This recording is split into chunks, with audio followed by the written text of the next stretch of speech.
Que Dios le bendiga, soy misionera Paula. Quisiera compartir el pan de vida de hoy, Génesis 3, de 1 al 7. En la lección pasada compartí sobre gnosticismo entre dos tipos de la idea tentada en la historia de la Iglesia. Hoy comparto sobre teísmo, dividí el contenido por 3 partes. Hoy quisiera compartir la primera parte del teísmo, pero antes de entrar en el contenido, quisiera invitarlos a suscribir y darle me gusta sin costo. Lección 11. La escena y la definición del teísmo. Primera parte, la escena.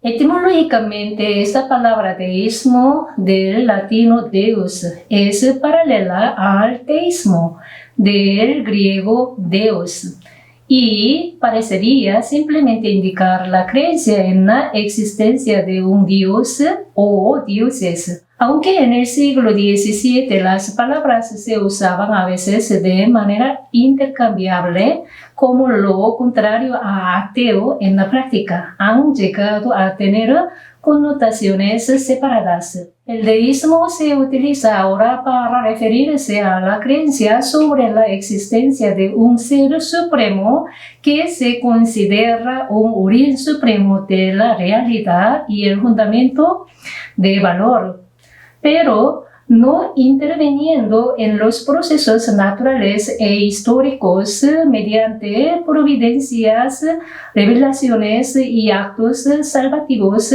particulares.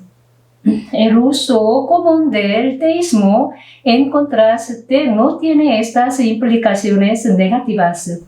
En la historia del pensamiento, la descripción del deísmo designa un movimiento en gran medida británico que floreció en la última parte del siglo XVII y a lo largo del siglo XVIII. Segunda parte, ¿qué es deísmo? Los líderes deístas del siglo XVII al XVIII eran de clase alta y pensaron que eran cristianos. Ellos sospechaban sobre la revelación especial, pero no todos negaron entre lo sobrenatural públicamente.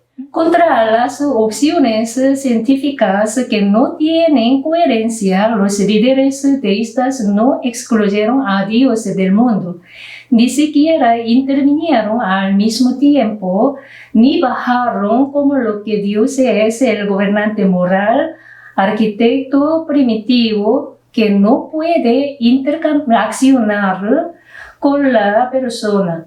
Ni tampoco pensaron que Dios fuera tan frío y un ser innecesario. En cuanto a David Waltland, él consideró sobre el deísmo contemporáneo como el facto de ateísmo, caracterizado por individualismo, libertinismo e irreligión. De la misma manera que es imposible definir claramente el deísmo por la referencia de las doctrinas. Por eso es difícil decidir quién debe ser clasificado como deísta y quién no. Es difícil, por ejemplo, ver dónde establecer la línea entre algunos supuestos deístas y tales partidarios de visiones conscientemente racionales del cristianismo, como Ralph Caldwell y otros platonistas de Cambridge, John Locke y John Tilton. Esta designación es vaga porque se refiere a una actitud general o a un enfoque del entendimiento religioso mucho más que a un conjunto de doctrinas que se puede especificar.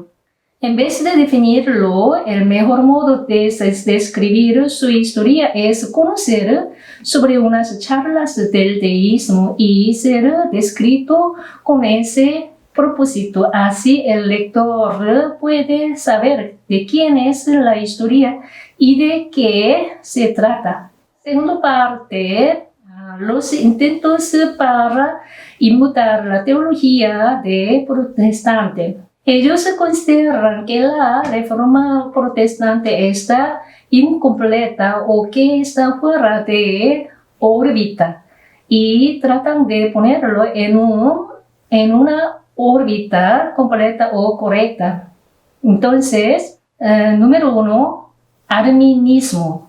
Se opuso al enfoque estocástico de la teología reformadora sobre la predestinación de la reforma protestante posterior. Trató de modificar la teología reformista por medio de la nueva teoría de la cooperativa entre Dios y el hombre. Número 2, pietismo.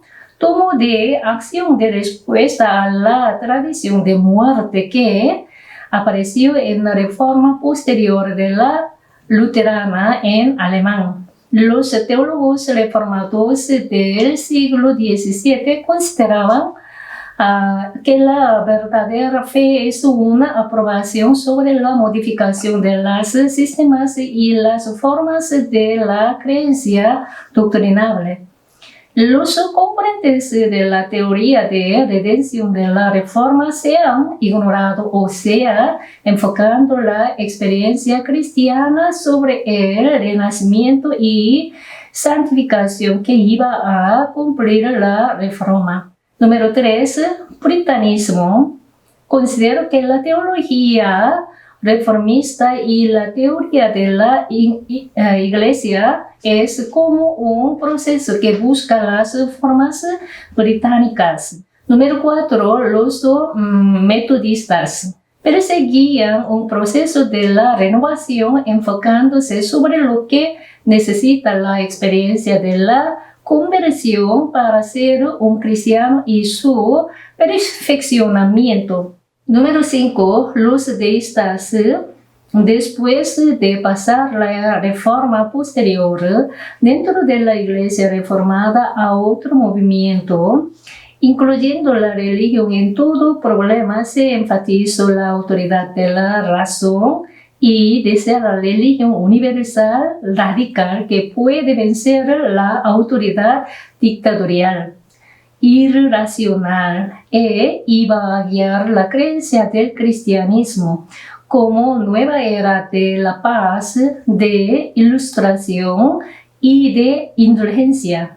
Ha sido anunciada como una religión natural o deísmo, pero no había un profeta ni un creador. Además, no tenía un sistema formado, ni tampoco muchos ayudantes.